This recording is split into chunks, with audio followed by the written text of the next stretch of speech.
আমার এক বন্ধু কলেজের প্রফেসর, একসঙ্গে পড়তাম। তো ও করেছে কি, ওর একটি মাত্র মেয়ে। তো আমাকে বলছে, মারুফ ভাই, আমার মেয়ের বিয়েতে তোকে এই দিন ধার্যের দিন আসতেই হবে আর বিয়েতে থাকতেই হবে। বন্ধু হয়। তো আমি যেদিন ফাইনাল দিন হয় ওদিন গিয়েছি। যাওয়ার পর আমাকে বলছে, ভাই এই ছেলের তরফের লোকেরা ওই ঘরে বসে আছে, তুমি যাও। তা আমি গিয়ে, ওরা আমাকে চেনে না, বুঝতে পারে না প্রথম। তা আমি গিয়ে বলছি, আসসালামু আলাইকুম। ওয়ালাইকুম আসসালাম। আমি বসেছি। তা আমি পাশের একজন লোককে বলছি, দাড়িওয়ালা লোককে বলছি, ভাই ছেলে কি করে? আচ্ছা ভাই, এই কথাটা কি বলা আমার বড় অপরাধ হয়েছে? হ্যাঁ, কি উত্তর এলো শুনলেন? কি বললো লোকটা? ছেলের খালু হাফ হয়েছে। ছেলে কি করে বলে ছেলের খালু হাফে। ছেলের খালু হাফে তো তোর বাপের কি? ছেলে কি সেটা বললাম। বাস্তব অভিজ্ঞতা দিলাম আপনাদেরকে। চলো, কোন মেয়েকে বৌমা করবেন? যে মেয়ের মধ্যে 6টা গুণ পাবে। মা বোনেরা ভালো করে শুনে নিন, এইবারে মা বোনেরা রেগে বারুদ হয়ে যাবে আমার উপরে, কিন্তু কিছু করার নেই। কথাগুলো বলতাম, না বললে আবার আমাকে ধরবে কিয়ামতের মাঠে। যে মেয়ের মধ্যে 6টা গুণ পাবেন। কটা? 6টা গুণ। কি কি কোরআন বলছে? মুসলিমাতিন, মুমিনাতিন, কানিতাতিন, তাইবাতিন, আবিদাতিন, সাইহাতিন, সাইয়্যিবাতিন ওয়া আবকারা। 28 নম্বর পারার 19 নম্বর পৃষ্ঠার 11 নম্বর লাইন, সূরার নাম সূরা তাহরীমের 5 নম্বর আয়াত। 1 নম্বর মেয়েটি মুসলমান কিনা খবর নেবে। 2 নম্বর মেয়েটি বিশ্বাসী মুমিনা মেয়ে কিনা খবর নেবে। 3 নম্বরটা খুব ইম্পর্টেন্ট, কি জানেন? কানিতাতিন, আনুগত্যশীলা মেয়ে কিনা খবর নেবে। দূর থেকে খবর নিয়ে দেখবেন ওই মেয়েটি ওর বাপ আর মাকে ভক্তি শ্রদ্ধা করে কিনা খবর নেবেন। দূর থেকে খবর নিয়ে সঠিক তথ্য যদি পেয়ে যান মেয়েটি ওর বাপ আর মাকে ভক্তি শ্রদ্ধা করে না, ও যত সুন্দরী মেয়ে হোক আর যত জ্ঞানী লোকের মেয়ে হোক, খবরদার ওই মেয়েকে জীবনে কোনোদিনই বৌমা করো না।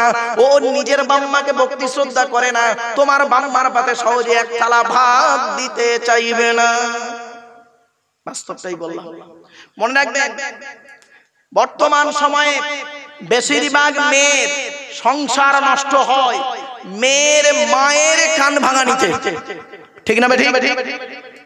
বেশিরভাগ মেয়ের সংসার নষ্ট হয় মেয়ের মায়ের কান ভাঙানিতে। যে মেয়ের মা যত বেশি চালাক, যে মেয়ের মা যত বেশি চালাক, ওই মেয়ের কপালে তত তাড়াতাড়ি তলাক।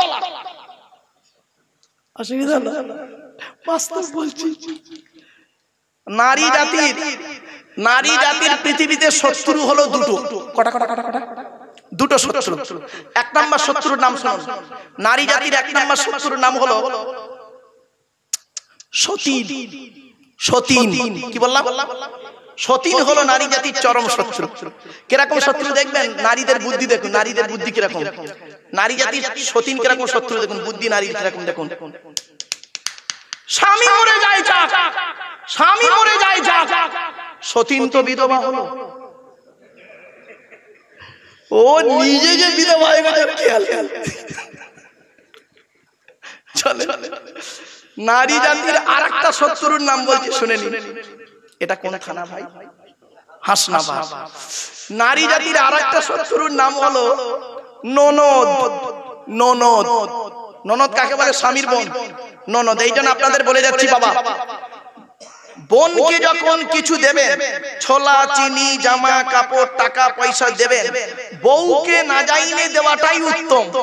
আর এ বোকারা বউ পাগলা বিবির গোলাম, বোনকে একটা শাড়ি দিচ্ছে বউকে জানিয়ে, জানো সোনা এইটা বোনকে দিচ্ছি, ওর কলজো ফেটে যাবে। ঠিক না বেটা? বাস্তবটাই বললাম। আচ্ছা শোনেন, রাগ করবেন না কেউ। কেনই বা আপনি আপনার বইয়ের অনুমতি নেবেন না? আপনার বইয়ের অনুমতি আপনাকে নিতেই হবে আপনাকে। কেন নেবেন? মনে আছে বাসর রাতে, ফুলসজ্জার রাতে, গভীর রাতে যখন বইয়ের ঘরে ঢুকেছিলেন, মাথা হেঁট করে মনে মনে কি বলেছিলেন? 50,000 টাকা ইয়াম্মা গাড়ি 5 ভরি সোনার বিনিময়ে আজ থেকে তোমার বাপের কেনা চাকর গোলাম হইয়া গেলাম। তুমি যাহাই বলিবে তাহাই শুনিব। গন্ডগোল যদি করি মানিতে দ্বিধাবোধ করিবে না। তোমার বিরুদ্ধে যদি কোনোদিন কোনো গন্ডগোল করিয়া থাকি হাসনাবাদ থানায় কেস দিয়া, বধূ নির্যাতন কেস দিয়া, আমার বাপ আর মাকে জেল খাটাইয়া লকবে ঢুকাইয়া আমার কেলা নিয়ে দেবে। হয়েছে বাবা? অসুবিধা হচ্ছে আপনাদের? আর একটু হবে না বন্ধ করে দেবো? ও বাবা, কে বলেছে মুরব্বীদের মুখে হাসি ফুটে গেছে? মানে জলসা এখনো হবে। চলে আমি একটু মাঝে মাঝে একটু হাসি চলে কথা বলি, কেন জানেন? আমি দেখেছি আগে এগুলো বলতাম না, এই লাস্টে চ্যাংড়া যুবক ছেলেগুলো এইসব শুনলে খুব মজা পায়, আর শ্রোতা একদম চনমানে ভাব এসে যায়। চলেন বাবা, রাগ করবেন না, চলুন। এবার আসছি আপনার আমার বাড়িতে, মা বোনেরা শুনে নিন, আপনার আমার বাড়িতে কয় শ্রেণীর মেয়ে আছে বলতে পারেন? 4 শ্রেণীর মেয়ে। কয় শ্রেণী? কে কে? মা, বোন, মেয়ে, বউ, ঠিক না বেটি? মা, বোন, মেয়ে, বউ। এখন এই 4 শ্রেণীর মেয়ে ছেলে জান্নাতি না জাহান্নামী কি করে আপনারা বুঝবেন? বলুন। আল্লাহর নবীর কয়েক হাদিস বলছি, এই হাদিসগুলো শুনে নিন, শোনার পরেই এখানে বসে বুঝতে পারবেন, আমার মা জাহান্নামী মেয়ে, আমার বোন জাহান্নামী মেয়ে, আমার স্ত্রী জাহান্নামী মেয়ে, আমার মেয়ে জাহান্নামী নারী। কটা হাদিস বলছি শুনুন। আল্লাহর নবী বললেন, ওই সমস্ত মেয়েরা হবে জাহান্নামী যে মেয়ে ছেলে তার স্বামীর সঙ্গে যখন কথা বলে মেজাজ দিয়ে কথা বলে, কর্কশ ভাষায় যে নারী তার স্বামীর সঙ্গে কথা বলে, ওই নারী যত নামাজ পড়ুক, রোজা রাখুক, হজ করুক, ওই নারী হলো জাহান্নামী নারী। আজ বাড়িতে গিয়ে দেখবেন আপনার মা যদি আপনার বাপের সঙ্গে মেজাজ দিয়ে কথা বলে, আপনার দায়িত্ব হলো মাকে বোঝানো, মা তুমি বলো না, আব্বার সঙ্গে খারাপ কথা বলো না, মেজাজ দিয়ে কথা বলে তোমার ইমানটা নষ্ট করো না। আপনার বোন যদি বোনাইয়ের সঙ্গে দুলাভাইয়ের সঙ্গে মেজাজ দিয়ে কথা বলে, আপনার দায়িত্ব, আপনি মানুষের চামড়া ভাই হয়ে যদি থাকেন, মানুষের চামড়া ভাই যদি হয়ে থাকেন, তাহলে আপনি বলবেন বোনকে হাঁকার মেরে, স্বামীর সঙ্গে কিভাবে কথা বলতে হয় জানিস না? আপনার মেয়ে যদি এরকম কাজ করে, জামাইয়ের সঙ্গে মেজাজ দিয়ে কথা বলে, আপনি যদি সত্যিকারের মানুষের চামড়া বাপ হয়ে থাকেন, মানুষের চামড়া বাপ যদি হয়ে থাকেন, নিজের মেয়েকে বলবেন, এই স্বামীর সঙ্গে কিভাবে কথা বলতে হয় জানিস না? সেটা করেন না, আরো কি করেন? মেয়ের পক্ষ নিয়ে স্বামী জামাইয়ের বিরুদ্ধে হাসনাবাদ থানায় বধূ নির্যাতন কেস করেছে। লজ্জা করে না আপনাকে? ভাববেন বাড়ি থেকে, আমার বক্তব্যগুলো বাড়ি থেকে চিন্তা করবেন। 1 নাম্বার হলো ওই নারী জাহান্নামী যে নারী তার স্বামীর সঙ্গে কথা বলে মেজাজ দিয়ে কথা বলে। 2 নাম্বার হলো ওই নারী জাহান্নামী যে নারী স্বামীর দুর্নাম বদনাম অন্যের কাছে করে বেড়ায়। 3 নাম্বার ওই নারী জাহান্নামী যে নারী স্বামী থাকা সত্ত্বেও অন্য ছেলের সঙ্গে পরকীয়ায় লিপ্ত হয়। 4 নাম্বার হলো ওই নারী জাহান্নামী যে নারী স্বামীর পরিবারের সঙ্গে খারাপ আচরণ করে, স্বামীর পরিবারের সঙ্গে খারাপ আচরণ করে, অর্থাৎ স্বামীর বাপ, স্বামীর মা, স্বামীর ভাই, স্বামীর বোন, স্বামীর আত্মীয়ের সঙ্গে যে নারী খারাপ আচরণ করে, ও নারী যত নামাজ পড়ুক, রোজা রাখুক, হজ করুক, জাহান্নামী জাহান্নামী জাহান্নামী। অনেক মেয়ে ছেলে আছে দেখবেন স্বামীকে খুব ভক্তি শ্রদ্ধা করে, স্বামীর বাম্মার দেখতে পারেন। এরপরে আসছে ওই নারীর প্রতি আল্লাহর গজব যে নারী বিনা কারণে স্বামীর বিছানা ছেড়ে দিয়ে অন্য বিছানায় ঘুমায়, স্বামীর বিছানা ছেড়ে দিয়ে অন্য বিছানায় রাত কাটায়। এই ধরনের মেয়েদের বয়স হলো 45, 50, 60, 65 এইরকম বয়স। স্বামীর খবর রাখে না, ও নাতিকে নিয়ে কি করে? তাহাজ্জুদের নামাজ পড়ে, আর স্বামী খাচ্ছে কি, বুড়ো খাচ্ছে কি, মরছে, এ খবর ওর নেই, তো তাহাজ্জুদ কবুল হবে না। এরপরে আসছে ওই নারীর প্রতি আল্লাহর গজব যে নারী তার স্বামীকে বলে, যে নারী তার স্বামীকে বলে তোমার সঙ্গে বিয়ে হয়ে আমার জীবন নষ্ট হয়ে গেছে। অনেক মেয়ে ছেলে আছে বলে দেখবেন স্বামীকে, তোমার পাল্লায় পড়ে আমার জীবন নষ্ট হয়ে গেছে। আমার মতো মেয়ে বলে তুমি বেঁচে গেলে অন্য কেউ হলে বুঝতে পারতে। তোমার সঙ্গে বিয়ে হওয়ার আগে আমাকে কত মাস্টার, ডাক্তার, ইঞ্জিনিয়ার, প্রফেসর বিয়ে করতে এসেছিল, আমার বাপ ভালো মানুষ বলে ওখানে দেয়নি। এবার দেবে কি করে? তুই তো 9 ক্লাস কম মাধ্যমিক পাস, তা তোকে বিয়ে দেবে? করবে? রাগ করবেন না ভাই, বাস্তবটাই বললাম, আমি ভাবি বলে বিয়ে করেছি, রাগ করবেন না। চলুন এগিয়ে যাচ্ছি। বাড়িতে গিয়ে ভাববেন এই অভ্যাসগুলো আপনার মা, বোন, মেয়ে, বউয়ের মধ্যে আছে কিনা। যদি থাকে পরিবর্তন করবেন। মা বোনদের বলে যাচ্ছি, মায়েরা বোন এগুলো চেঞ্জ করুন। এরপরে আসছি, আল্লাহ পাক কোরআনে বললেন 1 নাম্বার মেয়েটি মুসলমান কিনা, 2 নাম্বার বিশ্বাসী মেয়ে কিনা, 3 নাম্বার কনিতাতিন আনুগত্যশীল মেয়ে কিনা, 4 নাম্বার আবিদাতিন তাইবাতিন তওবাকারী মেয়ে কিনা, 4 নাম্বার 5 নাম্বার হলো আবিদাতিন ইবাদতকারী মেয়ে কিনা, মেয়েটি নামাজ পড়ে কিনা, মেয়েটার চরিত্র ঠিক আছে কিনা। 6 নাম্বার হলো সাইহাতিন আই সাইমাতিন রোজাদার মেয়ে কিনা। এই 6টা গুণ যে মেয়ের মধ্যে থাকবে ওই মেয়েকে বউমা করবেন, আশা করা তাই দুনিয়াতে শান্তি সম্মান পাবেন, আখিরাতে জান্নাত পাবেন। বাস্তবটাই বলে যাচ্ছি, এই পৃথিবী শুরু হয়েছে একদিন, এই পৃথিবী ধ্বংস হবে একদিন, ঠিক না বেঠিক? এই পৃথিবী ধ্বংসের কিছু লক্ষণ আপনাদের বলে যাচ্ছে, একটু মিলিয়ে নিন। 1 নাম্বার নবী বললেন বিদ্যা সমাজ থেকে উঠে চলে যাবে, আজ দেখুন মাধ্যমিক উচ্চ মাধ্যমিক বিএ পাস এমএ পাস আলেম হাফেজ মাস্টার ডাক্তার ইঞ্জিনিয়ার প্রফেসর বেড়ে গেল, বুড়ো বুড়ি বাম্মার অনেকে ভাতও দেয় না, খবরও দেয় না, ঠিক না ঠিক? 2 নাম্বার হলো ওয়াইউসারু জিনা, পৃথিবী ধ্বংসের লক্ষণ হলো নবীজি বললেন ব্যভিচার বেড়ে যাবে। ঘরের ভেতরে এখন ব্যভিচার চলছে, ঘরের বাইরে এখন ব্যভিচার চলছে। 3 নাম্বার হলো ওয়াইউসারু শুরুবুল ক্ষমা, মদ পান বেড়ে যাবে, মদের প্রভাব প্রসার বেড়ে যাবে। আজ দেখুন মদ খাওয়া কেমন চলছে। এরপরে নবীজি বললেন পৃথিবী ধ্বংসের লক্ষণ হলো সুদ খাওয়া বেড়ে যাবে, পাড়ায় পাড়ায় ঢুকে গেছে সুদ। মনে রাখবেন সুদের সর্বনিম্ন হারাম হলো মায়ের সঙ্গে ব্যভিচার করা। অনুরোধ করে আপনাদের বলে যে সুদকে বর্জন করুন, হালাল ব্যবসা করুন, সুদকে বর্জন করুন। আল্লাহ রাব্বুল আলামিন কোরআনে সুদের সম্পর্কে অনেক আলোচনা করেছেন। অনুরোধ করে মা বোন বাবাজি যুবক ভাইদের বলে গেলাম। এরপরে নবীজি বললেন পৃথিবী ধ্বংসের লক্ষণ হলো কি জানেন? ঘুষ খাওয়া বেড়ে যাবে, ঘুষ খাওয়া।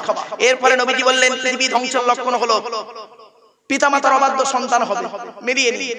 এরপরে নবীজি বললেন পৃথিবী ধ্বংসের লক্ষণ হলো অযোগ্য ব্যক্তিরা নেতৃত্ব দেবে, যার যে সম্পর্কে কোনো জ্ঞান নেই। গ্রামের প্রধান নিজের নামটাও সই করতে পারে না, ও হলো গ্রামের প্রধান। ওর নিজের চরিত্র খারাপ, ও লোকের ক্যারেক্টার সার্টিফিকেট দিচ্ছে, ঠিক না ঠিক? পৃথিবী ধ্বংসের লক্ষণ হলো শিক্ষিত লোকেরা অশিক্ষিত লোকেদের সম্মান করবে ভয়েতে, ঠিক না বেটি? পৃথিবী ধ্বংসের লক্ষণ হলো স্বামী স্ত্রীর মধ্যে ঘন ঘন গন্ডগোল দেখা দেবে। এই জন্য আপনাদের বলে যাচ্ছি, স্বামীদেরকে অনুরোধ করে বলে যাচ্ছি, মা বাবাজিরা শুনে নিন, স্ত্রীকে কমসে কম নবীজি বলেছেন কয়েকটা শিক্ষা দান করিও, এটা স্বামীর জন্য জরুরি। জান্নাতের ভিতরে আদম নবী ফেরেশতাদেরকে প্রথম গিয়ে বললেন আসসালামু আলাইকুম। ফেরেশতারা পাল্টা জবাবে বলেছিলেন ওয়া আলাইকুমুস সালাম ওয়া রাহমাতুল্লাহ। এই সালামটা আদম নবী আর ফেরেশতাদের মধ্যে সীমাবদ্ধ নয়, পৃথিবীতে যত সন্তান জন্মগ্রহণ করবে তারা যেন একে অপরকে এই সালামটি দেয়। তাই এতগুলো জ্ঞানী গুণী বুদ্ধিজীবী মানুষ আপনারা হলেন আদমের সন্তান, আমি হতভাগা আব্দুল্লাহ গিল মারুফ হলাম আদমের সন্তান। আদমের সন্তান হিসাবে নবীর ওই হাদিসটাকে আমল করতে গিয়ে আপনাদেরকে আমি সালাম দিয়েছি। সুবহানাল্লাহ একবার বলা যাবে? আরেকটা দলিল, ইয়া আইয়ুহাল্লাযীনা আমানু লা তাদখুলু বুয়ুতান গায়রা বুয়ুতিকুম হাত্তা তাস্তানিসু ওয়া তুসাল্লিমু আলা আহলিহা। 18 নম্বর পারা 12 নম্বর পৃষ্ঠার প্রথম নাম্বার লাইন, সূরার নাম সূরা নূর আল কোরআন। আল্লাহ বলছেন, হে ঈমানদার বান্দাগণ, তোমার বাড়ি হোক বা অন্যের বাড়ি হোক, বিনা অনুমতিতে প্রবেশ করিও না। যখন বাড়িতে প্রবেশ করার অনুমতি দেওয়া হবে বাড়িওয়ালাদেরকে সালাম দেবে। বিশ্বনবী মুহাম্মদ সাল্লাল্লাহু আলাইহি ওয়াসাল্লাম করতেন কি? যখন বাড়ি থেকে বেরোতেন সালাম দিয়েই বেরোতেন, বাড়িতে যখন প্রবেশ করতেন সালাম দিয়েই প্রবেশ করতেন। এই আদর্শটা যদি আমাদের ভিতরে থাকতো তাহলে আমরা এতটা পিছিয়ে পড়তাম না। পেছনে একটা হাদিস, মিশকাত শরীফ কিতাবুল আদাব বাবুস সালাম আল ফাসলুস সানি, রাবীর নাম আব্দুল্লাহ ইবনে ওমর রাদিয়াল্লাহু তাআলা আনহু। আল্লাহর নবীকে জিজ্ঞাসা করা হলো আইয়ুল ইসলামি খায়রুন ইয়া রাসূলুল্লাহ, ইসলামের উত্তম কাজগুলো কি কি? নবী বললেন দুটি। ক্বালা তুতিমু তুআমা, ক্ষুধার্তকে খাদ্য দান করা হলো ইসলামের উত্তম কাজ। দ্বিতীয় নাম্বার কি? ওয়াতুকরিউস সালামা আলা মান আরাফতা ওয়া মান লাম তা'রিফ, চেনা হোক অচেনা হোক একে অপরকে এই সালামটা আদান প্রদান করা। তাই এতগুলো জ্ঞানী গুণী বুদ্ধিজীবী মানুষ, আপনারা আমাকে চেনেন বা না চেনেন, আমি হতভাগা আপনাদের চিনি বা না চিনি, নবীর ওই হাদিসটাকে আমল করতে গিয়ে আপনাদেরকে আমি সালাম দিয়েছিলাম। সুবহানাল্লাহ আবার একটু বলা যাবে? আরেকটা দলিল, 18 নম্বর পারা 17 নম্বর পৃষ্ঠা 12 নম্বর লাইন, সূরার নাম সূরা নূর আল কোরআন। ইজা দাখালতুম বুয়ুতান ফাসাল্লিমু আলা আনফুসিকুম। আল্লাহ বলেন, তোমরা যখন বাড়িতে প্রবেশ করবে বাড়িওয়ালাদেরকে সালাম দেবে। পেছনে একটি হাদিস, মিশকাত শরীফ কিতাবুল আদাব বাবুস সালাম আল ফাসলুল আউয়াল, রাবীর নাম জাবির রাদিয়াল্লাহু তাআলা আনহু। আসসালামু ক্বাবলাল কালাম, তোমরা কথা বলার আগে সালাম দাও। যদিও বলা হয়েছে হাযা হাদিসুল মুনকার, তথাপি হাদিসটা গ্রহণযোগ্য। তাই আমি আপনাদের কাছে কোনো কথাবার্তা না বলে স্টেজে এসে নবীর এই হাদিসটাকে আমল করতে গিয়ে আপনাদেরকে প্রথমেই আমি সালাম দিয়েছিলাম। সুবহানাল্লাহ কষ্ট করে একবার বলা যাবে? রব্বি আউযু বিকা মিন হামাযাতিশ শায়াতিন ওয়া আউযু বিকা রব্বি আন ইয়াহদুরুন। ইন্নাহু মিন সুলাইমানা ওয়া ইন্নাহু বিসমিল্লাহির রাহমানির রাহিম। আমানতু বিল্লাহি সাদাকাল্লাহুল মাওলানাল আযীম। আলহামদুলিল্লাহ আলহামদুলিল্লাহ ওয়া কাফা ওয়া সালামুন আলা ইবাদিহিল্লাযীনা ইসতাফা। আম্মা বা'দ, ফাকাদ ক্বালা আল্লাহু তাআলা ফি কালামিল হাকীম। আউযু বিল্লাহি মিনাশ শাইতানির রাজীম। বিসমিল্লাহির রাহমানির রাহিম। ওয়ানাজ্জালনা আলাইকাল কিতাবা তিবয়ানান লিকুল্লি শাইইন ওয়া হুদাম ওয়া রাহমাতাম ওয়া বুশরা লিল মুসলিমিন। কোরআনের এই আয়াতটি 14 নম্বর পারা 16 নম্বর পৃষ্ঠা 4 নম্বর লাইন সূরার নাম সূরা নাহলে 89 নম্বর আয়াতে আল্লাহ বলছেন, নবী তোমার উপরে আমি এই কিতাব অবতীর্ণ করেছি, আর পৃথিবীর সমস্ত জিনিসের বর্ণনা এই কিতাবের ভিতরে ডাইরেক্ট ইনডাইরেক্ট দলিল সহ আমি আল্লাহ পাঠিয়ে দিয়েছি। জোরে বলুন সুবহানাল্লাহ। এই আয়াতের তাফসীর অন্য আয়াত দিয়ে আল্লাহ করে দিচ্ছেন, ওয়ালাকাদ সাররাফনা ফি হাযাল কুরআন লিন-নাস মিন কুল্লি মাসাল ওয়া কানাল ইনসানু আকসারা শাইইন জাদালা। 15 নম্বর পারার 18 নম্বর পৃষ্ঠার 14-15 নম্বর লাইন সূরার নাম সূরা কাহফ আল কোরআন। আল্লাহ বলছেন, ওয়ালাকাদ সাররাফনা ফি হাযাল কুরআন লিন-নাস মিন কুল্লি মাসাল। আমি আল্লাহ এই কোরআনের ভিতরে পৃথিবীর সমস্ত জিনিসের বর্ণনা সুন্দর করে উদাহরণ সহ মানুষের জন্য বর্ণনা করে দিয়েছি। ওয়া কানাল ইনসানু আকসারা শাইইন জাদালা। বেশিরভাগ মানুষ এটা বোঝে না, তাই নিজেদের মধ্যে মারামারিতেই লিপ্ত থাকে। বাপেরা, কোরআনের আয়াতের তাফসীর, কোরআনের তাফসীর কোরআন দিয়ে হয়, কোরআনের তাফসীর হাদিস দিয়ে হয়। কোরআনের তাফসীর কেউ মন গড়া করতে পারে না। রাসূল বলেছেন, মান ফাসসারাল কুরআনা বিরাইহি ফালিয়াতাবাওয়াহু মাকআদাহু মিনান নার। আল্লাহ নবী বলেন, কোরআনের তাফসীর যে নিজের মন গড়া করবে তার ঠিকানা হবে জাহান্নাম। চলো وقال الله تعالى في كلام المجيد। আচ্ছা এই ব্যাখ্যাটা একটু করে দিই সংক্ষিপ্তভাবে। আল্লাহ পাক বললেন, এই কোরআনের ভিতরে সমস্ত জিনিসের বর্ণনা মানুষের জন্য সুন্দর করে বুঝিয়ে দিয়েছি। আজকে দুঃখের বিষয় কি জানেন? আমরা এই কোরআনকে নিয়ে গবেষণা করি না। এই কোরআনকে নিয়ে গবেষণা করছে কারা? America, London, France, Britain, Japan, Jordan, Germany ঠান্ডা করে বসে বসে কোরআনকে নিয়ে গবেষণা করছে। কারা করেছে? Humphry Davy, Michael Faraday, Einstein, Isaac Newton, doctor Maurice Bucaille, mister Cook, mister Zaveri, mister Campbell, Rajaram Mohan Roy, Ishwarchandra Vidyasagar, Rabindranath Tagore, Acharya Jagadishchandra Bose, Francis Drake, William স্কিফমোর, William Harvey, Thomas, George Bernard, এরা কোরআনকে নিয়ে গবেষণা করলো। আর আমরা কি করলাম? আমরা কোরআনটাকে ইউটিলাইজ করলাম কিভাবে? আমরা কোরআনটাকে ব্যবহার করলাম কিভাবে জানেন?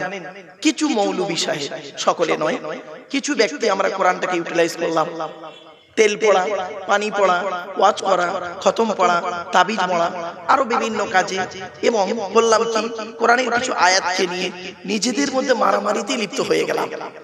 কিসের মারামারি? ধর্মের ভিতরে মারামারি করতে লাগলাম। কিরকম? টুপির মারামারি, জামার মারামারি, গোল টুপি, লম্বা টুপি, চেরা জামা, ফাড়া জামা, তবলিগ, ফুরফুরা, বেরেলি, ওয়াহাবি, জামাত ইসলামী, আহলে হাদিস, রফাদাইন ইত্যাদি। বুকে হাত বাঁধা, নাভির নিচে হাত বাঁধা, জোরে আমিন বলা, আস্তে আমিন বলা, মোনাজাত করা না করা, এতেই আমরা ব্যস্ত হয়ে রইলাম। পবিত্র কোরআনে বলা হয়েছে 8 নম্বর পারা 9 নম্বর পৃষ্ঠা একেবারে 7 নম্বর লাইন সূরার নাম সূরা আনআম, ইন্নাল্লাযীনা ফাররাকু দীনাহুম ওয়া কানু শিয়া লাস্তা মিনহুম ফি শাইইন ইন্নামা আমরুহুম ইলাল্লাহ সুম্মা ইউনাব্বিউহুম বিমা কানু ইয়ামালুন। এর বাংলা অর্থ হচ্ছে, আল্লাহ বলছেন নিশ্চয়ই যারা ধর্মের ভিতরে পৃথকীকরণ করেছে, ধর্মের মধ্যে যারা পৃথকীকরণ করেছে নবী, তাদের সঙ্গে তোমার কোনো সম্পর্ক নেই, তুমি ওদের ব্যাপারে ছেড়ে দাও, ওদের দায়িত্ব আমি আল্লাহ নিয়ে নিলাম, ওরা পৃথিবীতে যা করেছে তার ব্যবস্থা আমি নেব। তাই আপনাদেরকে আমি অনুরোধ করছি, এই কোরআন থেকে কি নেবেন বলুন? সবই রয়েছে কোরআনের ভিতরে, ডাইরেক্ট ইনডাইরেক্ট। ভৌত বিজ্ঞান নেবেন, কোরআনে আছে। জীবন বিজ্ঞান নেবেন, কোরআনে আছে। জিওগ্রাফি নেবেন, কোরআনে আছে। আর্থ লাইফ, আফটার লাইফ, সবই রয়েছে কোরআনের ভিতরে। According to Islamic law, not only according to Indian law, according to Islamic ল।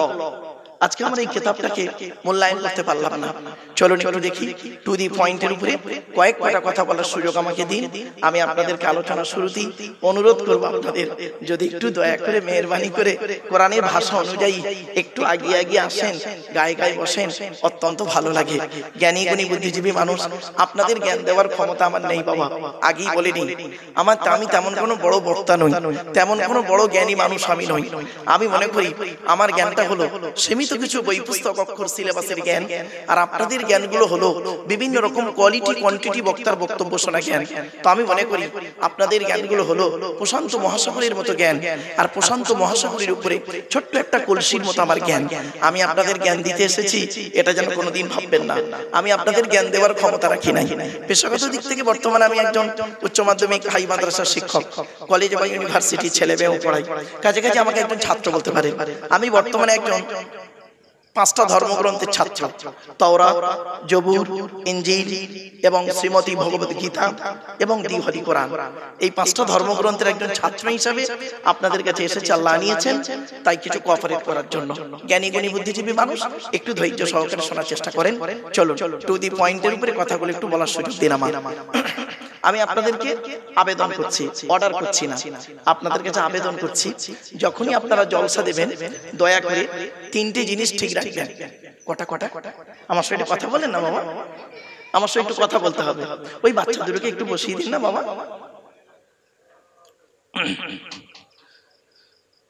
আপনারা যখনই জলসা দেবেন দয়া করে 3টে জিনিসকে ঠিক রাখবেন। 1 নাম্বার হলো বক্তা, 2 নাম্বার হলো কমিটি, 3 নাম্বার হলো শ্রোতা। বক্তা কি দেখবেন? দয়া করে বক্তা দুটো জিনিস দেখবেন। 1 নাম্বার দেখবেন বক্তাটি সত্যিকারের আলেম কিনা। কি বললাম বাবা? সত্যিকারের আলেম। ভাষাটা আমার ফলো করে একটু। আমি যখন একটা ভাষা দুবার বলবো জানবেন এর মধ্যে কিছু না কিছু রহস্য আছে। বক্তাটি সত্যিকারের আলেম কিনা। আর শুধু ডিগ্রি থাকলে হবে না, বক্তাটি আমল আছে কিনা, বক্তাটি 5 ওয়াক্ত নামাজ পড়ে কিনা, রমজান মাসে রোজা রাখে কিনা, বক্তাটি তার পিতামাতার ভাত দেয় কিনা, বক্তাটি তার স্ত্রী ছেলে মেয়ের হক আদায় করে কিনা, বক্তাটি চরিত্রটা ঠিক আছে কিনা, একটু খবর নেবেন। জ্ঞানী গুণী বুদ্ধিজীবী মানুষ দেখেন আজকে না অনেকে বলে জলসা দিয়ে কি হয়, ধারণা তাদের ভুল। জলসায় কি হয় আদৌ কিন্তু জলসার মতো জলসা হলে কিন্তু অনেক কিছু জানা যায়। একটু ধৈর্যের পরিচয় দিন আপনারা। আপনাদেরকে জিজ্ঞাসা করি, হাতে কিছু সময় হবে? হ্যাঁ, আসলে আমি বলেই দিয়েছিলাম ভাইকে যে ভাই আমাকে 9টা থেকে 12টা দেবেন। আমি যথারীতি টাইমেই চলে এসেছিলাম, কারণ একটু আলোচনা করতে গেলে একটু ডিসকাস করতে হয় তো বাবা। চলে চলে 1 নাম্বার হলো বক্তা। বক্তা, এই বক্তা সম্পর্কে কিছু বলে দিই। রাসূল করিম সাল্লাল্লাহু আলাইহি ওয়াসাল্লাম বলেছেন, কুন আলিমান, হাক্কানি আলেম হও। হাক্কানি আলেম হতে পারোনি, ঠিক আছে, আও মুতাআল্লিমান, হাক্কানি আলেমের ছাত্র হও। তাও সুযোগ পাওনি, ঠিক আছে, আও মুস্তামিয়ান, হাক্কানি আলেমরা যেটা বলি মনোযোগ সহকারে সেটাকে শ্রবণ করো। মুস্তামিয়ান শব্দ আছে ওখানে, বিশ্বনবী মুহাম্মদ সাল্লাল্লাহু আলাইহি ওয়াসাল্লাম মুস্তামিয়ান শব্দ ইউজ করলেন, মুসমিয়ান বলেননি।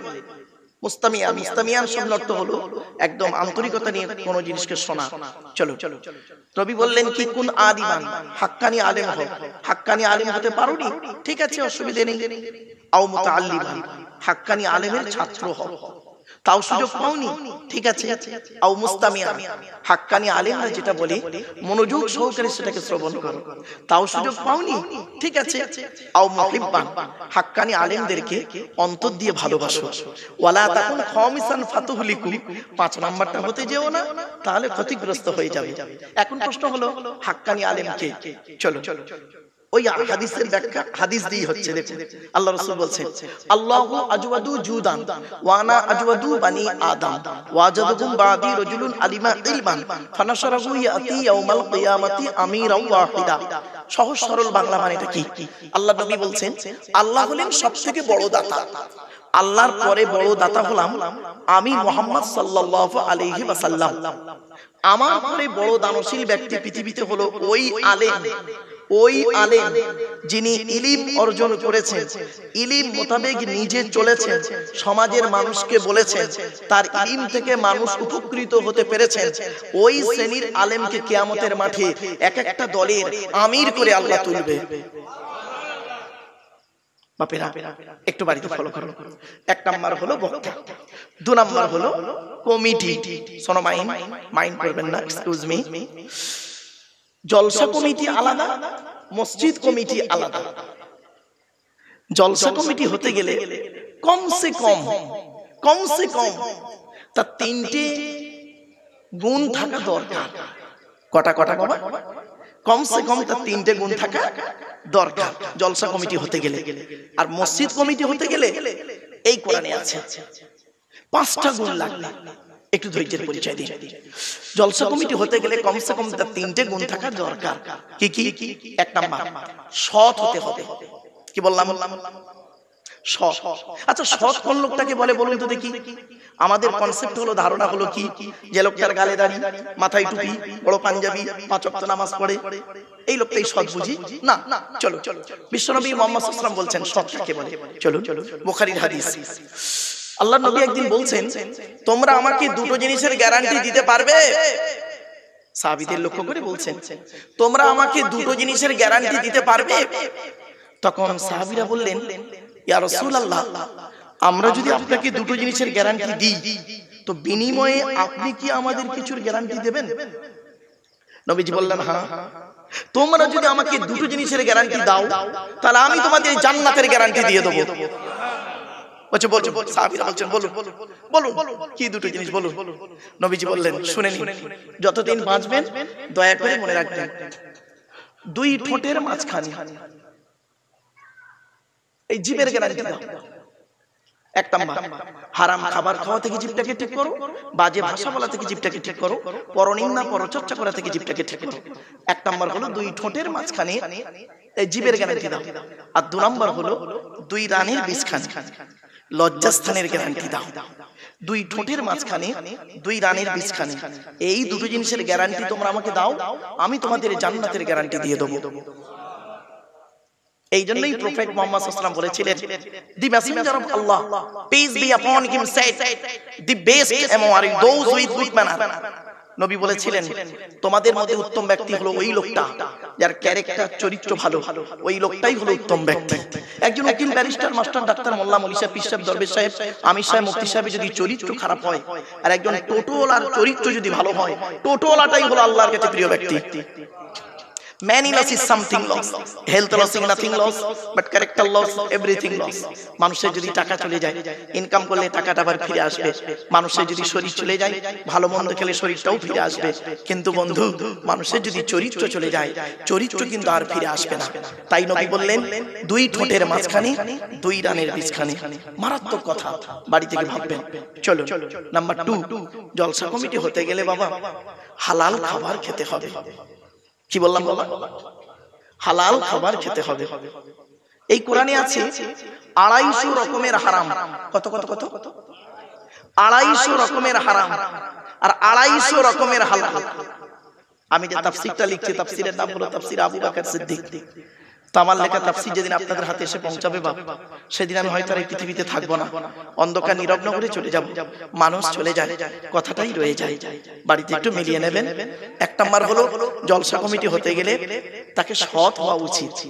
2 নাম্বার হলো জলসা কমিটি হতে গেলে তাকে হালাল খাবার ভক্ষণ করা দরকার। 3 নাম্বারটা খুব ইম্পর্টেন্ট, জলসা কমিটি হতে গেলে 5 ওয়াক্ত নামাজি হতে হবে।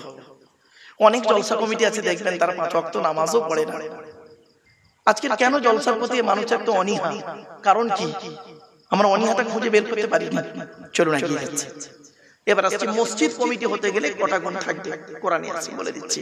আচ্ছা বাপেরা, আমি আপনাদের একটা ছোট্ট প্রশ্ন করি, উত্তরটা একটু দেবেন দয়া করে।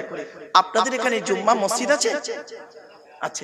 আচ্ছা, জুম্মার দিনে ধরুন একজন 25 বছরের মুসলিম যুবক ছেলে সাদা পায়জামা পাঞ্জাবি পরে, সাদা টুপি পরে প্রচুর পরিমাণ বাংলা মদ খেয়েছে। কি মদ? কি মদ? বাংলা মদ খেয়ে ছেলেটি মসজিদে উঠেছে জুম্মার নামাজ পড়তে। এট ফার্স্ট আপনারা তাকে কি করবেন? বলুন বলুন বলুন, কিছু একটা বলুন না। বের করে দেবেন? আচ্ছা, ছেলেটি বের হতে না চাইলে মেরে বের করে দেবেন, জোর করে বের করে দেবেন। আচ্ছা, ছেলেটির অপরাধ, মদ খেয়েছে, মদ হারাম খাবার, মসজিদ পবিত্র স্থান, হারাম খাবার খেয়ে পবিত্র স্থানে উঠেছে, তাই তাকে বের করে দিলেন। বের হতে চাইলো না, মেরে বের করে দিলেন। কত ভালো মানুষ আপনারা। এবার আসি দেখি কোথায় উত্তরটা আসছে। আপনি মদখোরকে মসজিদ থেকে মেরে বের করে দিলেন, আর সুদখোরটাকে মসজিদের সেক্রেটারি বানিয়ে দিলেন। মদখোরটাকে মেরে বের করে দিলেন, আর সুদখোরটাকে মসজিদের সভাপতি বানিয়ে দিলেন। মনে রাখবেন, আল্লাহ বলছেন, আমি বলি নাই, আল্লাহ বলছেন মসজিদ হলো আমার ঘর, আল মাসজিদ বাইতুল্লাহ। কোরআন বলছে সূরা জিন, ওয়া আন্নাল মাসাজিদা লিল্লাহি ফালা তাদউ মা আল্লাহি আহাদা। আল্লাহ বলছেন নিশ্চয়ই মসজিদ হলো আমার ঘর, আল্লাহ আমি ছাড়া অন্য কারোর আরাধনা উপাসনা করিও না, মসজিদ আল্লাহর ঘর। তাই আল্লাহ নিজেই কমিটি করে দিচ্ছেন, আল্লাহ নিজেই কমিটি করতে বলেছেন, আমি বলিনি। আল্লাহ বলছেন আমার ঘরের দায়িত্ব যে সে নিতে পারবে না। রেফারেন্স টু দি হলি কোরআন, পবিত্র কোরআনে লেখা আছে মসজিদ কমিটি কে হবে শুনে নিন। আল্লাহ বলছেন যাদের মধ্যে 5টা গুণ থাকবে, কয়টা কয়টা কয়টা 5টা গুণ যে ব্যক্তির মধ্যে থাকবে ওই লোকটা মসজিদ কমিটি হওয়ার যোগ্য ব্যক্তি। কি কি কোরআন বলছে? 10 নম্বর পারা 8 নম্বর পৃষ্ঠা 9 নম্বর লাইন, সূরার নাম সূরা তাওবা 18 নম্বর আয়াত। আল্লাহ বলছেন ইন্নামা ইয়ামুরু মাসাজিদাল্লাহ মান আমানা বিল্লাহ ওয়াল ইয়াউমিল আখির ওয়া আকামাস সালাত ওয়া আতাজ যাকাত ওয়া লাম ইয়াখশা ইল্লাল্লাহ ফাআসা উলাইকা ইয়াকুনু মিনাল মুহতাদিন। সহজ সরল বাংলা মানেটা কি? আল্লাহ বলছেন মসজিদের দায়িত্ব তারাই নেবে যে ব্যক্তির মধ্যে 5টা গুণ থাকবে। 1 নাম্বার, যে ব্যক্তি 100%, কত পার্সেন্ট? 100% আল্লাহকে বিশ্বাস করবে, জোরে বলুন সুবহানাল্লাহ। 2 নাম্বার ওয়াল ইয়াউমিল আখির, ওই ব্যক্তিকে কিয়ামতকে 100% বিশ্বাস করতে হবে। 3 নাম্বার, ওই ব্যক্তিকে ওয়া আকামাস সালাত, 5 ওয়াক্ত নামাজ আদায় করতে হবে। 4 নাম্বার ওয়া আতাজ যাকাত, ওই ব্যক্তির উপরে যদি যাকাত ফরজ হয় ওকে যাকাত আদায় করতে হবে, যদি গরীব হয় আদায় করার কোনো প্রশ্ন আসছে না। 5 নাম্বার, ওই ব্যক্তি ওয়ালাম ইয়াখশা ইল্লাল্লাহ, আল্লাহ ছাড়া কাউকে ভয় করবে না। এই 5টা গুণ যার মধ্যে থাকবে ওই লোকটি মসজিদের দায়িত্ব নেওয়ার যোগ্য ব্যক্তি। কোরআন বলে দিল, আমি বলি নাই, আমারই ভুল বুঝবেন না, আমি একজন ট্রান্সলেটরের কাজ করছি। চলো এবারে আসছি, শ্রোতা হতে গেলে আপনাদের দয়া করে 3টে জিনিস থাকতে হবে। কি কি? 1 নাম্বার শরীর পাক। কি বললাম বাবা? শরীর পাক। তো আপনারা এখানে যত জ্ঞানী গুণী বুদ্ধিজীবী মানুষ বসে আছেন, আপনাদের শরীরগুলো প্রত্যেকের পাক আছে, তবে এখন হয়তো অনেকের ওযু নাও থাকতে পারে, শরীরটা কিন্তু পাক আছে। 2 নাম্বার কাপড় পাক, যে যেমন চয়েসেবল কাপড় পরে আছে কাপড়টা আপনাদের পাক আছে, না পাক নেই। 3 নাম্বারটা খুব ইম্পর্টেন্ট, এইটাই সমস্যা, কি জানেন? জায়গা পাক। এই জায়গাটা নিয়ে একটু সমস্যা হয়ে গেছে। সমস্যাটা কি? রাগ করবেন না, আপনারা যে প্লাস্টিকটায় বসে আছেন বাবা, এই প্লাস্টিকটা কি প্যান্ডেলওয়ালাদের? একটু বলুন না বাবা। বাবা রাগ করবেন না কেউ, জ্ঞানী গুণী বুদ্ধিজীবী মানুষ যারা আছে আশা করি আমার কথাগুলো তারা বুঝতে পারছেন। দেখেন এই প্লাস্টিকটা পাক আছে বলে আমার সন্দেহ। কেন জানেন?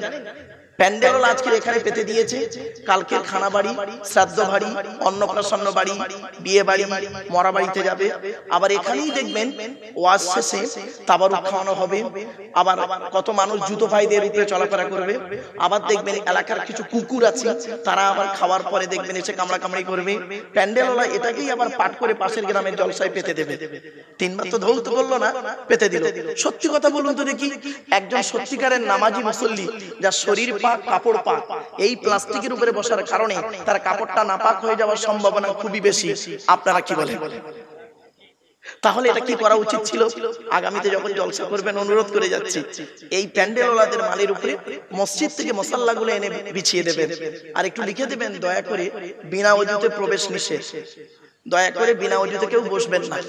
যদি বললেন হুজুর আপনার ওযু আছে, হ্যাঁ বাবা আমার ওযু আছে, আমি আজ 1994 সাল থেকে আজ পর্যন্ত 31 বছর আমি কোনোদিন বেওযুতে ওয়াজ করিনি বাপ। বাস্তবটাই আমি বলছি আপনাদের। আমার কথাগুলো হয়তো আপনাদের কেমন লাগতে পারে, কিন্তু না বাপ, আমি এই কথাগুলো যদি না বলি কিয়ামতের মাঠে আল্লাহ আমাকে আগে ধরে দেবে। আপনারা তো আমার থেকে আল্লাহওয়ালা মানুষ, আমি সব থেকে জঘন্য, আমি সব থেকে পাপী মানুষ। আমার পাপের কথা আপনারা কেউ জানেন না, কেউ জানেন না। আপনারা মনে করেন আমি একজন বক্তা লোক, কোরআনের আয়াত বলছি, হাদিস বলছি, খুব ভালো মানুষ। না, পাপ জানে মন, মা জানে বাপ। পাপ জানে মন, মা জানে বাপ। নিজের পাপের কথা খেয়াল করি, একটু আলোচনা করব টু দি পয়েন্টের উপরে, বাবা একটু মানিয়ে নেবেন। চলো, জলসা কেন দেন? জলসা দেওয়ার উদ্দেশ্য হলো 3টে। কটা? 3টে। 1 নাম্বার অজানাকে জানা। কি বললাম বাবা? অজানাকে জানা। কি অজানা জানা? একটু ধৈর্যের পরিচয় দিই, নিজেরাই বুঝতে পারবেন সত্যি তো জিনিসটা আমার অজানাই ছিল, জেনে নিলাম। 2 নাম্বার, ভুল সংশোধন করা। কি বললাম বাবা? ভুল সংশোধন করা। কি ভুল? আচ্ছা আচ্ছা ঠিক আছে বাবা, যেভাবে করলে হয় কর। ভুল সংশোধন করা। কি ভুল সংশোধন? একটু ধৈর্যের পরিচয় দিই, নিজেরাই বুঝতে পারবেন সত্যি ভুলটা সংশোধন হয়ে গেল।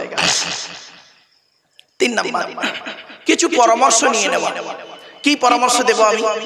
আমি ব্যক্তিগত কোনো মতামত আপনার সঙ্গে দেব না, ব্যক্তিগত মতামত আপনাদেরকে দেব না। এই আল্লাহর বিধান কোরআন, এই কোরআন থেকে কিছু মতামত আপনাদেরকে দেব। আর বিশ্বনবী মুহাম্মদ সাল্লাল্লাহু আলাইহি সাল্লামের মুখশ্রিত বাণী, কথাকার সমর্থনকে হাদিস বলে, হাদিস থেকে কিছু মতামত আপনাদেরকে দেব। কোরআন আর হাদিসের মতামতগুলি যদি আপনি আমি মেনে চলতে পারি, পৃথিবীতে শান্তিতে থাকতে পারবো। আশা করা যায় ইনশাআল্লাহ পরকালে জান্নাত পাবো। চলো, এই 3টে কারণে জলসা দেওয়া হয়। তো আমি আপনাদেরকে অনুরোধ করছি, বাবা যারা আলেম হাফেজ নিচে বসে আছেন, দয়া করে স্টেজে চলে আসেন, দয়া করে স্টেজে চলে আসেন। যারা আলেম হাফেজ নিচে বসে আছেন, আপনাদেরকে আমি অনুরোধ করছি, আমি তেমন ভালো আলেম নই, তেমন ভালো হাফেজ নই, তবে আলেম হাফেজদের ইজ্জত করতে কোনোদিন আমি দ্বিধাবোধ করি না। বাপেরা, আলেম হাফেজ ভাইরা নিচে বসে না থেকে স্টেজে চলে আসেন। وقال الله تعالى في كلام المجيد والفرقان الحميد إن الله وملائكته يصلون على النبي يا أيها الذين آمنوا صلوا عليه وسلموا تسليما. درود شريف. اللهم صل على سيدنا مولانا محمد وعلى آل سيدنا مولانا محمد. বাপেরা, নবীর উপরে দরুদ পড়লেন কেন? কোরআনের দলিল 22 নম্বর পারার 5 নম্বর পৃষ্ঠা 6 নম্বর লাইন, সূরার নাম সূরা আহজাব আয়াত নম্বর 56, আল কোরআন। আল্লাহ বলছেন, সহজ সরল বাংলা মানে এটা বলে দিচ্ছি সঠিক, ইয়া আইয়ুহাল্লাযীনা আমানু, হে ঈমানদার বান্দাগণ, সাল্লু আলাইহি, তোমরা নবী মুহাম্মদের উপরে দরুদ পেশ করো, ওয়া সাল্লিমু তাসলিমা, এবং নবীর প্রতি আন্তরিকতার সঙ্গে সালাম প্রেরণ করো। এই আয়াতটা হলো আয়াতে মুতলাক, সেন্টেন্স বা জুমলাটা হলো মাফউলে মুতলাক, বাবে তাফঈলের মাসদার। বাপেরা, দরুদ শরীফ পড়তে গিয়ে আমরা একটা ভুল করি অজান্তে। কি ভুল? এই দেখেন, আল্লাহুম্মা সাল্লি আলা সাইয়্যিদিনা মাওলানা মুহাম্মদ ওয়া আলা আলি সাইয়্যিদিনা মাওলানা মুহাম্মদ, এটাই বলি। কিন্তু না বাবা, ওয়ালা আলে বলে কোনো শব্দ নেই। ওয়ালা আলে বললে নফির মানে হবে, নেগেটিভের মানে হবে, নাবাচকের মানে হবে, উল্টে গোনা হবে। আচ্ছা, এটা কি? ওয়া আলা আলি, আল্লাহুম্মা সাল্লি আলা সাইয়্যিদিনা মাওলানা মুহাম্মদ ওয়া আলা আলি, ওয়ালা আলি না, ওয়া আলা আলি। আলাটা হলো ইংরেজিতে বলে প্রিপজিশন, বাংলায় বলে অব্যয়, আরবিতে বলে হরফে জার। এই ভুলটা সংশোধন করে নিন। আল্লাহুম্মা সাল্লি আলা সাইয়্যিদিনা মাওলানা মুহাম্মদ ওয়া আলা আলি, ওয়ালা আলি না। অনেক সময় দেখা যায় ওয়ালা আলি বলে দিয়ে টেনে দেয়, এটা ঠিক না। চলো, তাড়াতাড়ি করে ভুল করার থেকে দেরিতে ঠিক করাটাই ভালো, ঠিক না বেটি? তাড়াহুড়ো করে ভুল করার থেকে দেরিতে ঠিক করাটাই ভালো। চলো, একবার ওই দরুদটা একটু দয়া করে পড়তে পারবেন, যে দরুদটা আমরা নামাজের মধ্যে পড়ি? আল্লাহুম্মা সাল্লি আলা মুহাম্মাদিন ওয়া আলা আলি মুহাম্মাদ কামা সাল্লাইতা আলা ইব্রাহিম ওয়া আলা আলি ইব্রাহিম ইন্নাকা হামিদুম মাজিদ। আল্লাহুম্মা বারিক আলা মুহাম্মাদ ওয়া আলা আলি মুহাম্মাদ কামা বারাকতা আলা ইব্রাহিম ওয়া আলা আলি ইব্রাহিম ইন্নাকা হামিদুম মাজিদ। বিশ্বনবী মুহাম্মদ সাল্লাল্লাহু আলাইহি ওয়াসাল্লাম কি বলছেন দেখি, হাদিসের মাতানটা শুধু বলছি, মান সাল্লা আলাইহি ওয়াহিদাতান সাল্লাল্লাহু আলাইহি আশারা। আল্লাহ নবী বলেন, যে ব্যক্তি আমার উপরে একবার দরুদ শরীফ পড়বে, আল্লাহ রাব্বুল আলামিন তার নামায় আমলনামায় 10টা নেকি লিখে দেবে। আরেকটা হাদিস, মান সাল্লা আলাইহি আশারান ফি আউয়ালিন নাহারি ওয়া আশারান ফি আখিরিন নাহারি নালাতু শাফাতি ইয়াউমাল কিয়ামা। আল্লাহ রাসূল বলছেন, যে ব্যক্তি দিনের শুরুতে আমার উপরে 10 বার দরুদ শরীফ পড়বে, দিনের শেষে আমার উপরে 10 বার দরুদ শরীফ পড়বে, ওই ব্যক্তির শাফাত সুপারিশ কিয়ামতের মাঠে আল্লাহ আমার সঙ্গে তার খুবই নিকটবর্তী করে দেবে। তাহলে আমরা দরুদ শরীফটা বেকার পড়লাম না। চলো, तीनों मिला ईमान मिला, पढ़ने के लिए कुरान मिला, जो कुछ देने का था सब कुछ दिलवा दिया कमली वाले ने। कलिमा तय्यबा ला इलाहा इल्लल्लाह, बोले ला इलाहा इल्लल्लाह, ला इलाहा इल्लल्लाह मुहम्मदुर रसूलुल्लाह। अच्छा बापेरा, আমি লা ইলাহা ধীরে ধীরে বললাম কেন? নিশ্চয়ই কিছু কারণ আছে, কারণটা বলে দিই। অনেক সময় মানুষ দেখবেন কালেমায়ে তৈয়্যিবা পড়তে গিয়ে ভুল করে। কি ভুল? লা ইলাহা ইল্লাল্লাহর জায়গায় হুটোপাটা করে কি বলে শুনবেন? লা ইলাহা ইল্লাল্লাহ, লা ইলাহা ইল্লাল্লাহ, লা ইলাহা ইল্লাল্লাহ, লা ইলাহা ইল্লাল্লাহ। খবরদার নয় বাবা। লা ইলাহা ইল্লাল্লাহ মানে কি? No god without Allah and Muhammad prophet of Allah, peace be upon him সে। লা ইলাহা ইল্লাল্লাহ নামে টান দিলে মানে হবে আল্লাহ ছাড়া কোনো মাবুদ নেই। আর আপনার তাড়াহুড়ো করে যদি বলেন লা ইলাহা ইল্লাল্লাহ, লামটা তখন তাকিদের মানে হবে, মানে দাঁড়াবে কি শুনবেন? অবশ্যই আল্লাহ ছাড়া মাবুদ আছে। নাউজুবিল্লাহ বলে। বাপেরা অন্তত এটাকে সংশোধন করে নিন। চলো। আচ্ছা, এই কালেমায়ে তৈয়্যিবাকে বারে বারে বলার নাম আমরা কি বলি? জিকির, তাই তো বাবা? বলুন একটু কথা বলুন আমার সঙ্গে। কালেমায়ে তৈয়্যিবাকে বারে বারে বলার নাম কি বলি? জিকির। কিন্তু না, জিকির শব্দের অর্থ শুধু একটা নয়। জিকির শব্দের অর্থ কোরআনে আছে বহু অর্থ। আমি কয়েকটা অর্থ বলছি, শর্ট টাইম তো কয়েকটা অর্থ বলে দিই, শুনে নিন।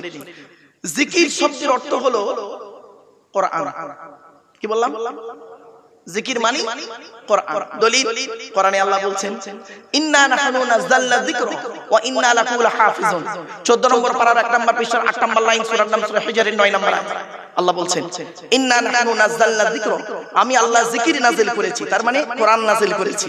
ওয়া ইন্না লাহু লাহাফিজুন, ওই জিকিরকে হেফাজত করার মালিক হলাম আমি আল্লাহ, তার মানে এই কোরআনকে হেফাজত করার মালিক হলাম আমি আল্লাহ।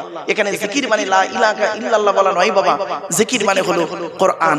জোরে বলুন সুবহানাল্লাহ। 2 নাম্বার, জিকির মানে হলো উপদেশ। কি বললাম বাবা? উপদেশ। দলিল কোরআনে আল্লাহ বলছেন ফাযাক্কির বিল কুরআনি মান ইয়াখাফু ওয়াঈদ। 26 নম্বর পারার 19 নম্বর পৃষ্ঠা 12 নম্বর লাইন, সূরার নাম সূরা কাফের 45 নম্বর আয়াত। আল্লাহ বলছেন ফাযাক্কির, নবী মানুষকে উপদেশ দান করো। কিসের মাধ্যমে উপদেশ দেবে? বিল কুরআন, কোরআনের মাধ্যমে মানুষকে উপদেশ দান করো। এখানে জিকির মানে উপদেশ। আবার দেখেন, জিকির মানে হলো স্মরণ করা বা মনে করা। দলিল কোরআনে আল্লাহ বলছেন ফাজকুরুনি আযকুরুকুম ওয়াশকুরু লি ওয়ালা তাকফুরুন। 2 নম্বর পারা 2 নম্বর পৃষ্ঠার 11 নম্বর লাইন, সূরার নাম সূরা বাকারার 152 নম্বর আয়াত। আল্লাহ বলছেন তোমরা আমাকে স্মরণ করো, আমি আল্লাহও তোমাদের স্মরণ করব। জোরে বলুন সুবহানাল্লাহ। আবার দেখেন, জিকির মানে হলো নামাজ। কি বললাম বাবা? নামাজ। দলিল কোরআনে আল্লাহ বলছেন জিকির মানে নামাজ। ইয়া আইয়ুহাল্লাযীনা আমানু ইযা নুদিয়া লিস-সালাতি মিন ইয়াউমিল জুমুআতি ফাসআউ ইলা যিকরিল্লাহি ওয়া যারুল বাই'a যালিকুম খায়রুল লাকুম ইন কুনতুম তা'লামুন। 28 নম্বর পারা 13 নম্বর পৃষ্ঠা 6 নম্বর লাইন, সূরার নাম সূরা জুমার 9 নম্বর আয়াত। আল্লাহ বলছেন হে ঈমানদার বান্দাগণ, জুমার দিনে যখন তোমাকে আহ্বান করা হবে, ফাসআউ ইলা যিকরিল্লাহ আই ইলা সালাত, ছুটে চলে এসো নামাজের দিকে। এখানে জিকির মানে হলো নামাজ। আবার দেখেন, জিকির মানে হলো গবেষণা করা, চিন্তা ভাবনা করা। কোরআনে আছে আল্লাহ বলছেন আল্লাযীনা ইয়াযকুরুনাল্লাহা কিয়ামান ওয়া কুউদান ওয়া আলা জুনুবিহিম ওয়া ইয়াতাফাক্কারুনা ফি খালকিস সামাওয়াতি ওয়াল আরদ। 4 নম্বর পারা 14 নম্বর পৃষ্ঠা 8 নম্বর লাইন, সূরার নাম সূরা আল ইমরান 191 আয়াত, 91 নম্বর আয়াত। আল্লাহ বলছেন যারা আমাকে স্মরণ করে দাঁড়িয়ে বসে শুয়ে, এবং ওয়া ইয়াতাফাক্কারুনা ফি খালকিস সামাওয়াতি ওয়াল আরদ, আসমান জমিনের সৃষ্টি নিয়ে যারা চিন্তা ভাবনা গবেষণা করে। এখানে জিকির মানে হলো চিন্তা ভাবনা করা। আবার দেখেন, জিকির মানে হলো আইন কানুন অ্যাকর্ডিং টু ইসলামিক ল।